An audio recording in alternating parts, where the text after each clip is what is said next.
কলকাতার ডানলপে অবস্থিত মহামিলন মঠ। ঠাকুর শ্রী শ্রী সীতারাম ওঙ্কারনাথের অসংখ্য ভক্ত এখানে প্রায় প্রতিদিনই ছুটে আসেন জ্ঞানার্জনের জন্য, আধ্যাত্মিক আচার-বিধি পালনের জন্য। কেউ আবার আসেন গুরু ওঙ্কারনাথের নির্দেশিত ভক্তিযোগ ভিত্তিক সাত্ত্বিক জীবনযাপনের পাঠ শেখার উদ্দেশ্যে। কখনো আবার বিভিন্ন ধরনের জনকল্যাণকর কাজের তাগিদেও আসেন কেউ কেউ। উদ্দেশ্য যাই হোক না কেন, বহু ভক্তের গমনাগমনে এই মহামিলন মঠ প্রকৃত অর্থেই একটি মিলন মঠ।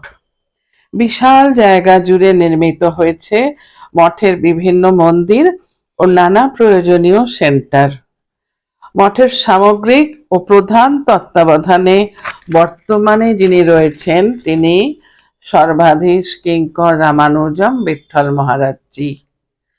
এনার প্রতিনিয়ত সজাগ দৃষ্টিতে এবং সুপরিচালনার ভিত্তিতে বিশাল পাণ্ডিত্যের জোরে এই মঠ শৃঙ্খলা, পরিচ্ছন্নতা, জ্ঞান চর্চা, যোগ চর্চা, ভক্তিযোগ, সমাজসেবা ও আরো নানা ক্ষেত্রে সুচারুভাবে কাজ করে চলেছেন মহারাজজির অধীনস্থ সমস্ত মানুষ।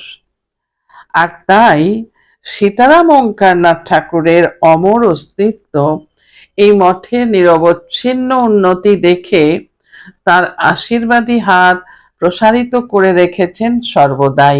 তারই আশীর্বাদে মহামিলন মঠের সমস্ত কাজ চলেছে সাবলীল গতিতে, সুপরিচ্ছন্ন গতিতে, এবং যা দেখে প্রায় প্রতিটি মানুষই খুব খুশি হতে বাধ্য থাকবেন। মঠের উৎসবের দিনগুলোতে লোক সমাবেশ থাকে দেখার মতো, খুব ভিড়, অনেক মানুষ, ভীষণ সৎ উদ্দেশ্যে মিলিত এক মেলা এই মঠে।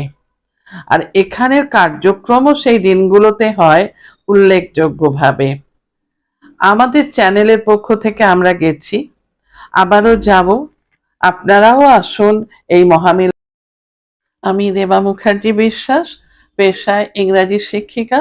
এছাড়া রাজদীপ ম্যাগাজিন ইউটিউব চ্যানেলের সাব এডিটর। ভিডিও এডিটিং করেছেন শঙ্করশ্রী সুদীপ্ত বিশ্বাস, টেক করেছেন সৌম্যদীপ বিশ্বাস।